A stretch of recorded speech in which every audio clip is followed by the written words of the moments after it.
Coach. I'm Andrea M. Stuckey, the divorce liberator and your favorite divorce coach in Community Divorce Women Unite. Listen, come on in, come on in. I'm late. This is my second tea time with Coach, and so I am a little late. I had a couple calls that we're going over, and so here I am. I wanted to show up today.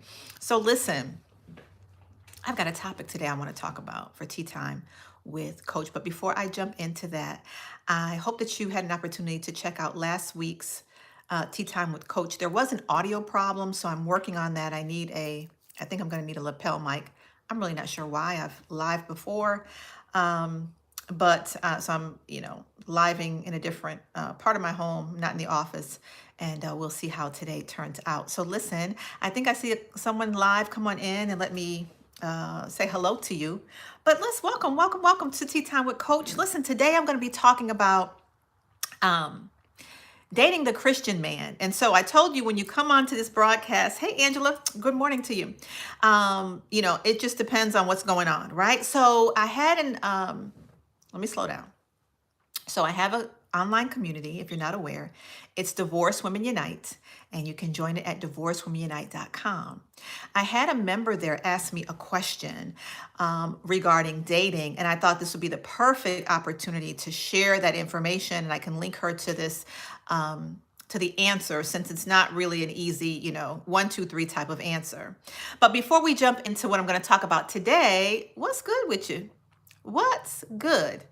So let me share what's good in my arena. Last weekend it was Labor Day weekend, and so I had an opportunity with my guy, Mr. P. So if you guys are not aware, I've been in a relationship for about 20 months or so. I think around 20 months since we actually met. So it's been beautiful. It is a beautiful thing. And I'll be sharing some of those little tidbits here on Tea Time with Coach. But last weekend, we had an opportunity to go to a wedding. And the wedding are good friends of ours, which the groom is actually Mr. P's first cousin. But I've had an opportunity over the past couple of years to develop a friendship with James and Joanne. And so Joanne and I are very good friends, and it was such a beautiful occasion. Joanne is of Puerto Rican descent, and of course James is African American. And so to see during that wedding the union of cultures, right? The different food, the different dance, it was so beautiful. We had such an amazing time. If you haven't checked out any of my Instagram stories, if you're not following me on Instagram, you need to follow me at divorce_coach7. Also, I think I shared some pics, in Divorce Women Unite or my personal page, but we had an amazing time. So that's what's good. That has really been floating me all week. Every time I re-look at the pictures and the videos, it's just so beautiful. They are over 50. And so it's so encouraging to people who have been through a divorce, who, feel like, love isn't possible after 50 or middle age, and it's so not true. And so I just wanted to share that with you. That has been really, really good. That was a good experience last weekend. We had an amazing time. Secondly, I had a really long conversation with my daughter in college, Gabby, a couple of nights ago. So that was good, just kind of checking in with her and catching up on all of her classes and details. And I've spoken to her, of course. She's been at college for a month, but we had a really, really great conversation. And to know that she's comfortable, that she's well, she has everything that she needs, and she's feeling like she's thriving at this juncture as a freshman in college is not only good, it is great as a parent and an empty nester. Okay. So I just wanted to share that. So let me jump on in. And I don't know if you can share out, but make sure after this broadcast, share out the broadcast. But I have a dilemma that I'm going to share with you on today that I won't put her name here because this is a different platform. If we were in the community, I would say her name because she actually sent the information is, not as anonymous, but I will leave it anonymous here. Okay. If that makes sense. But one of our members of Divorce Women Unite wrote in. So I want you to listen up, and then I'm going to share and give some feedback on this topic. And it relates to dating, I say dating Christian men. So here's her dilemma. I need some guidance from my divorced sisters in Christ. I'm going to be her sister today. And I'm going to answer this question. It's been I've been doing online dating since my divorce was final in November of 2021. Several months ago, I started chatting with a Christian divorced man who lives in my county and have gone on a few sporadic dates with him. He seems to be interested in me, but his 2 jobs, 8 kids, 5 grandkids, and house renovations keep him too busy to go on frequent dates. We still communicate pretty regularly on Messenger and via text. Recently, he sent me a text assuring me that he's not avoiding me and promising to do something together soon. Since things hadn't been moving clearly in a romantic direction with him, I started talking to another divorced Christian man about 3 months ago. He lives much farther away than the first guy, but has the means to travel so we can theoretically date. When we started chatting, he was open and assertive with his intentions and feelings, but ghosted me after about a month. 2 weeks ago, he reached out and apologized for ghosting me, alleging that he got scared but promised not to ghost me again. Recently he has made his romantic intentions crystal clear and wants to have our first date this weekend. I am torn. I like them both for different reasons and see long-term potential in both of them. Neither one has captured my heart enough for me to say I'm yours. The guidance I seek is, do I need to tell either of them about the other? If so, at what point should I tell? Let's go again about the question. Do I need to tell either of them about the other? If so, at what point should I tell? Now, if any of you have followed me for any length of time, I am a sharpshooter, right? I am very direct. I'm compassionate. I have many clients who love me for my coaching style. I have some people who do not like to follow me, and that's fine.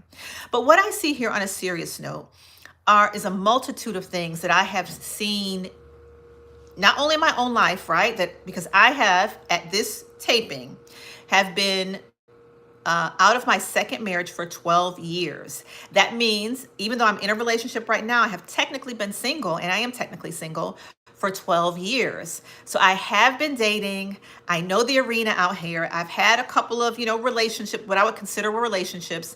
And the relationship that I am in now has been beautiful enough for me to share online. I've never shared any of my personal experiences about dating or anything of that nature online. So that gives you an idea of what I feel about this particular relationship and some of the things I found in this relationship that I haven't found in other dating or, conversations with men or whatever you want to call it. But the first thing I think is very important before I even address her issues is that she doesn't say how long she has been married, nor she doesn't give her age, right? And so one of the things I think that's very important, especially for those of us who are over 40 or 45, which I'm over 50, but when I came out of my second marriage, I think I was like maybe 41 or 42, okay? So that's middle age. The dating space has changed. The dating space has changed.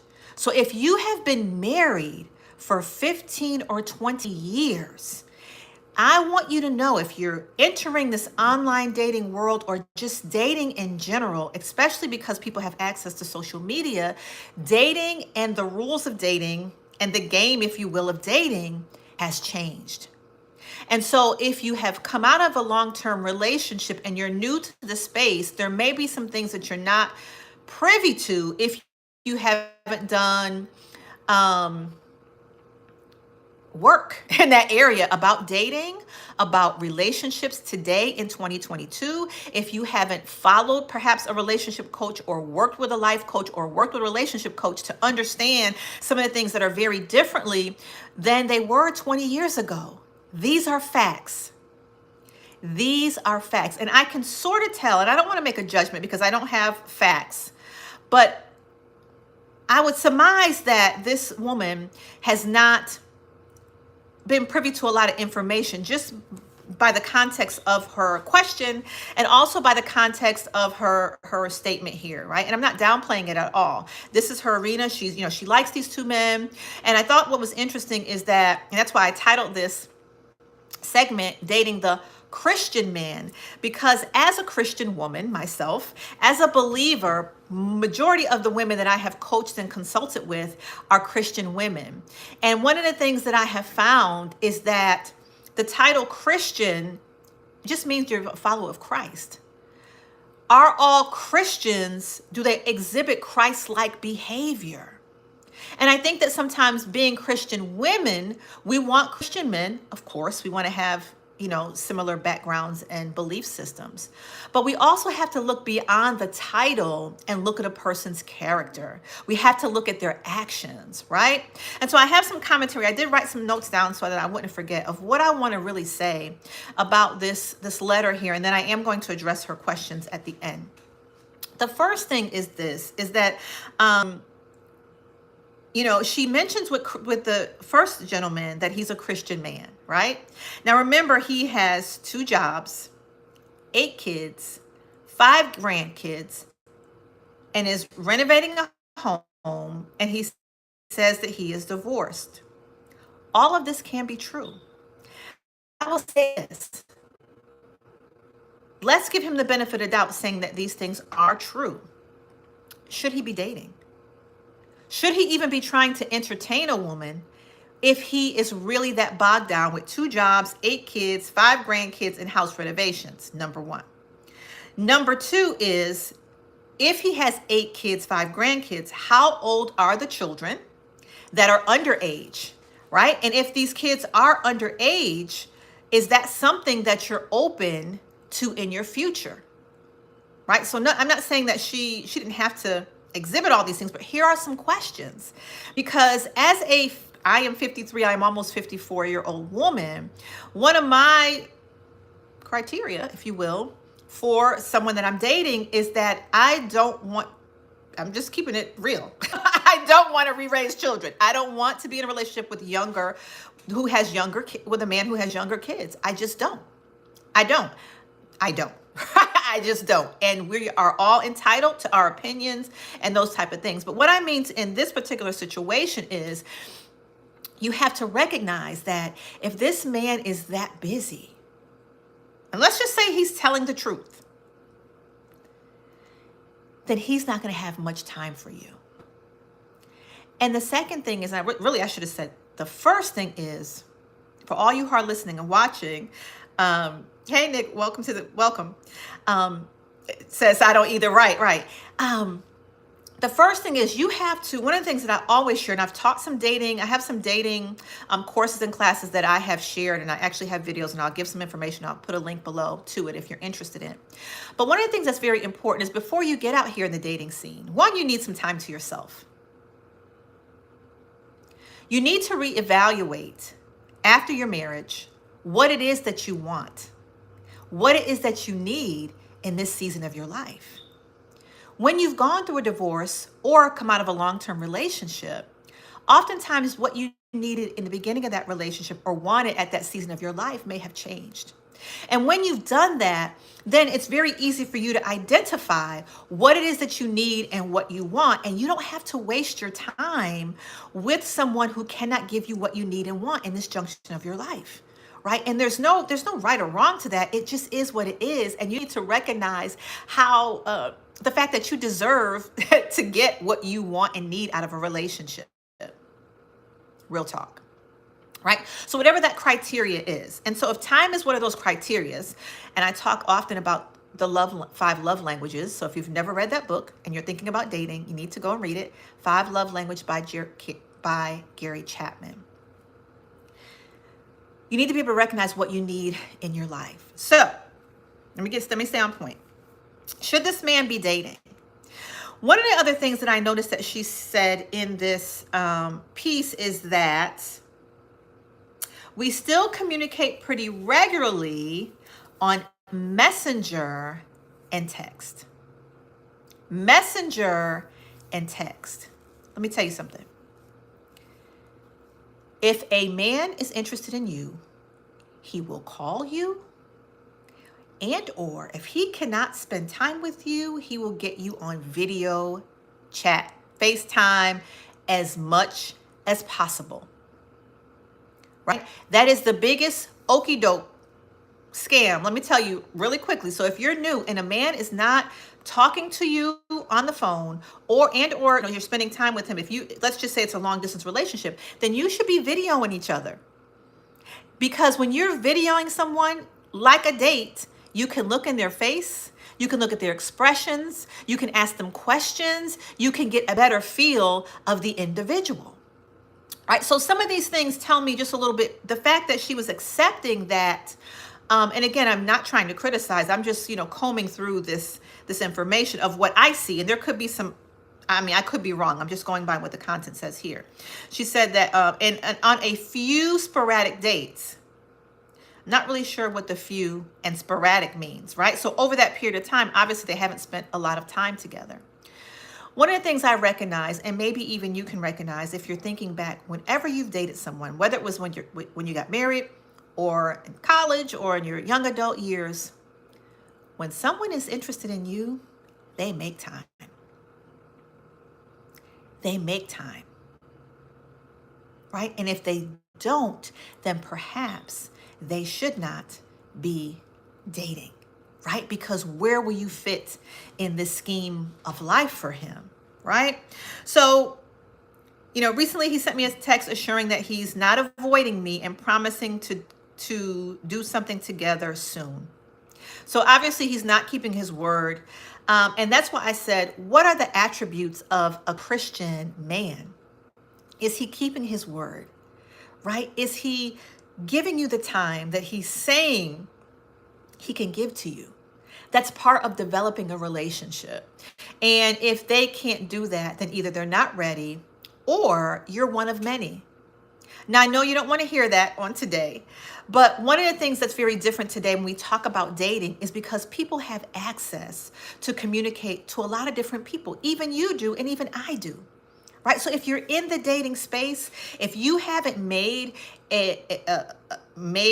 your relationship exclusive, where you guys have sort of, made some agreements in the relationship that you're not dating other people, seeing other people, talking to other people, then when you're meeting people, 9 times out of 10, they are talking to someone else.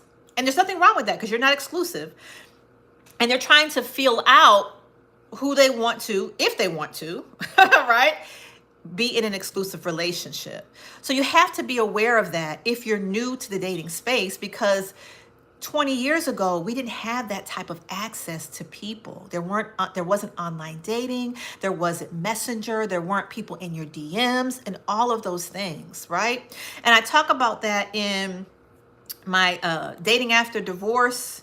I think it's Dating Dilemmas is the title, after divorce. And I also did a mature dating video course. Those are have some really, really good information in there for those of you who are sort of new, if you, and I still consider myself new, after 2 marriages, one was 5 years and then another 15-year relationship. When I got back out here dating, and I didn't begin dating until 2 years after my divorce or my separation, because divorce took a while. So I was single for really 2.5 years before I met someone. It is different. And ideally, it'd be great to say that every person who labels themselves as a Christian man is full of integrity, truth, honesty, and character. And that is not necessarily so. And I'm not saying from my own experience. Like I said, I've been coaching women and consulting with women for almost 7 years. December will be 7 years officially, right? And they've married men who've been Christians. They've married deacons and elders and things of that nature. But titles don't describe your character. You can be a follower of Christ, but you may not have integrity. You may not be honest. You may not be a good communicator. You may not be committed, right? So we have to make sure that we're thinking of these things. And then before I go into Christian man number 2, the other thing is that if you've come out of a relationship where there was a lot of hurt, a lot of abuse, a lot of lack of attention, the reason it's important for you to spend time with yourself is because anyone who's just nice to you is going to look like the King of England, right? Titles don't define character. That's right. Titles don't define character.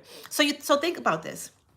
If you've been in such a bad relationship or marriage where you were neglected, or there was a lot of bickering and all those different things that come along, when someone comes along and just shows you a little bit of attention and tells you some positive words, it's going to feel so great to you, right? And it doesn't mean that that person's not a good person, but it doesn't mean they're necessarily good for you just because they're nice. But when you've come from an area of deficit, everything almost is going to look beautiful if you're not paying attention to the details, and if you don't understand the nature of healthy relationships and what dating is all about, and the messaging of dating is on today in 2022. So I don't consider myself a relationship expert or relationship coach. I'm just sharing with you my experience as a middle-aged woman who has literally been out here, who has literally dated after a 15-year marriage or relationship. We dated 2 years, we were married 13 years, right? So I'm sharing experience here. And I think that we have to be more aware when we're jumping back out here. First of all, we need time and we need to identify who we are now, but also we can, determine what we want when we're rational, right? And we're not in our emotions, right? And we can write those things down. And then when we meet people, we can identify and we can choose, right? We don't have to come into a dating space of pick me, right? Absolutely not. You get to determine what you need and want in a relationship. Now, on to Christian man number 2. She said that since things hadn't been moving clearly in a romantic direction with number 1, I started talking to another divorced Christian man about 3 months ago. He lives much farther away than the first guy. He has the means to travel. So apparently they haven't actually met yet. We started chatting. He was open and assertive, but he ghosted her after a month. Remember, this is a Christian man. By the way, tea time with Andrea today. I'm drinking Lady Grey, and I'm still on the Twinings pack. So let me just take a sip. This Christian man, quote unquote, ghosted her after about a month, alleging that he got scared, but promised not to ghost her again. Are we mature individuals? Scared of what? You haven't even met me yet. We haven't even had a date yet. Were you not able to have a conversation if I'm divorced and you're divorced to share with me that this may not be the time, that maybe you want to step back for a moment to give you some time to, recalibrate whatever you have going on, but to simply not call me back, not respond? And she said, ghosted me after a month. So apparently she said 2 weeks ago he reached out. Now, I'm not sure what that length of time was before he reached out to her again. Let me tell you a quick story. If you follow me, you may have heard this story before, but I'm going to share it here anyway. I remember when I was dating and, meeting people online, and I had went on a date with this gentleman. We went on 2 dates. It was like a Saturday and a Sunday. Out to the park, we had dinner. We did some Mexican, and it was the weather was good. I don't remember if it was spring or fall. This is many years ago, but we had a great time. We had great conversation. One of the things that was a red flag to me about him that I didn't like was he was kind of one of these guys who was, oh, whatever you want to do, oh, whatever you want to think, I'm easygoing. And that can be true, but that's not stimulating for me. But anyway, so we had been talking maybe a couple of weeks, I want to say, maybe, I don't even know if we made it to the 2-week mark, but we had already developed a pattern of talking. And he had worked, if he was telling the truth, he worked second shift. So he worked in the evenings, 3 to 11. And so typically at some point during the day before he went to work, we talked. And then sometimes when he got off of work late at night, we talked at least shortly. And all of a sudden, no response. He didn't text me. He didn't call me. I probably reached out once, maybe twice, I'll say, but he never responded. Fine with me. I just kept on moving. I would say 2 or 3, maybe about 2 weeks later, he texted me as if nothing was wrong. And I simply let him know that I'm no longer interested. If you can't take the time to send me a message and you're gone for weeks on end and not speaking to me, that I have nothing else to say to you. I wish you well, boom, boom, boom. And I literally never spoke to that man again. Because here's one thing that I understand about human behavior and that I've learned about men is that if they're interested, I don't care how busy they are. And the thing about it is there's so many ways to communicate: text messages, calls, messenger. So there is really no valid reason that they cannot message you or connect with you on some level if they really want to, right? And I learned that that was the impetus. It's almost a game. Let me see if I can get this over on her. If I call her 2 weeks later and she's fine with it, then that gives me an inclination that there's some other things that I can do that she's not going to be able to, she's not going to say anything about it, right? It's almost like a check. Men will do what you allow them to do. Anyone will do what they allow them to do. Maya Angelou says it best. We teach people how to treat us. And so if you allow someone to ghost you after a month, 2 weeks, or whatever, and then they come back like nothing's wrong and it's okay, and you take them back, that gives them an inclination about you. Perhaps that you're desperate. Perhaps that you're a pushover and that you can be a doormat and that you're not going to stand up for yourself. And so that's just the impetus. Right? So I saved myself a lot of time. That's how I looked at it. And again, there was outside of that ghosting, I like the guy. But what I recognize is his behavior. And so what I'm sharing with you today is don't look at labels and titles. Look at character and behavior. Just because someone identifies as a Christian man, and I'm not saying that they don't love the Lord, I'm saying that really means a hill of beans.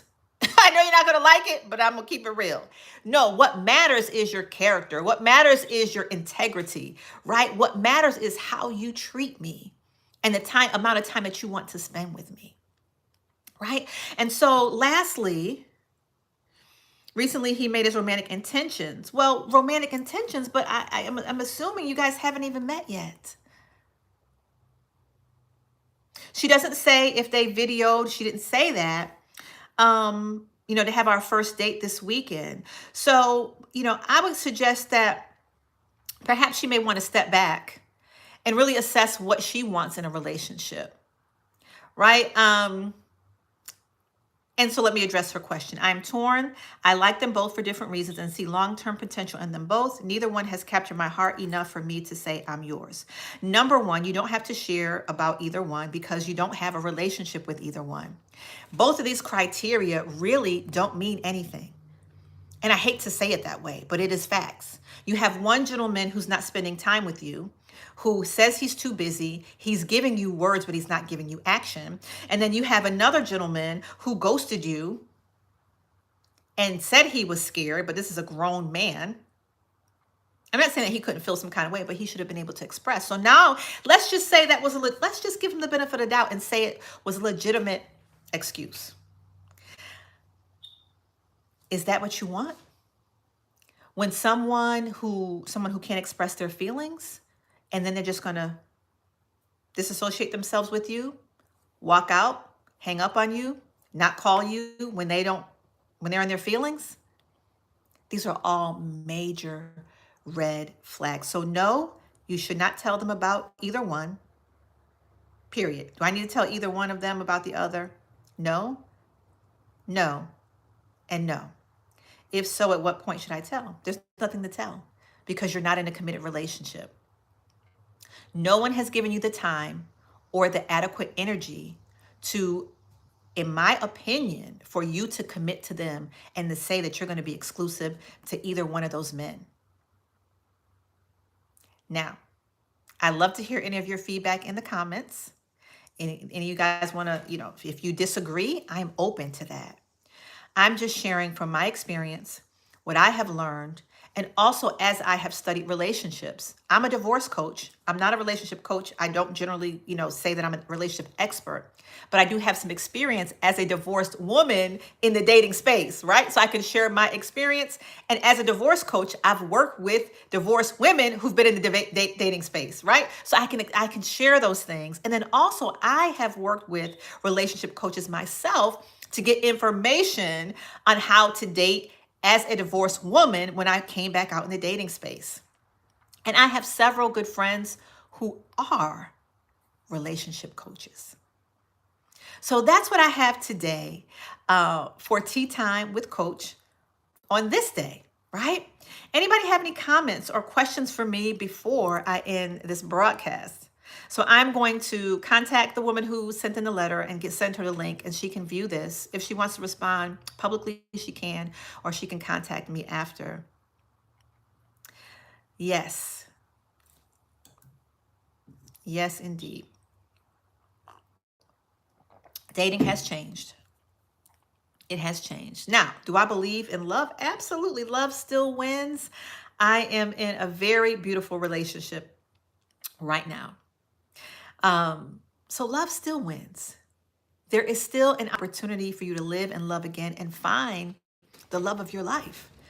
But it may take some time. And I think the biggest piece is working on ourselves and understanding ourselves at this particular season of our life, because we've changed. What I need in my life now as a 53.75-year-old woman is not what I needed 10 years ago, 15 years ago, or 20 years ago. I just sent my youngest daughter to college. She's 3 hours away. I have a whole different life. 10 years ago, I wasn't running a business, right? So all these things matter. And you have to determine where you're headed and if your purpose mate is headed in the same direction that you are. I mean, if you just want compatibility or companionship, that's one thing. But if you're looking for a relationship or potential spouse, that is another. So again, I'm Andrea M. Stuckey, the Divorce Liberator and your favorite divorce coach. Listen, I'm going to link one of my courses below, so come back and I will link it. And if you're interested in taking that video course, you can definitely sign up for that. In addition, what we have going on, come join our community, divorcewomenunite.com. You can go over there if you're a divorced woman. It's for women only. It's a beautiful space. Also, we have a Divorced Women's Retreat coming up in October in Orlando, Florida. And the theme is Brave, Bold, and Beautiful. If you're interested in information for that, you can go to bit.ly/DWU Fall Retreat, all lowercase, all one word. Just hit rewind and you can type that in and get the information. So listen, join me next Friday, 10 a.m. Eastern Standard Time, here live on YouTube for Tea Time with Coach, and see what I have waiting for you next week. Same time, same place. And again, share this broadcast out. Make sure you like and subscribe to my channel. And I'd love to hear your feedback. It's important. Comments make the world go round, right? So I can address them. And perhaps if you have a challenge or a question that you'd like me to answer, you can also send your question to askdivorcecoach@gmail.com, askdivorcecoach@gmail.com, and I will come on, whether it's on Tea Time with Coach or on a different or a different video. I can respond here on my YouTube channel. Have a wonderful and blessed day. I thank you so much for coming out live, and I'll see you next week. Bye-bye.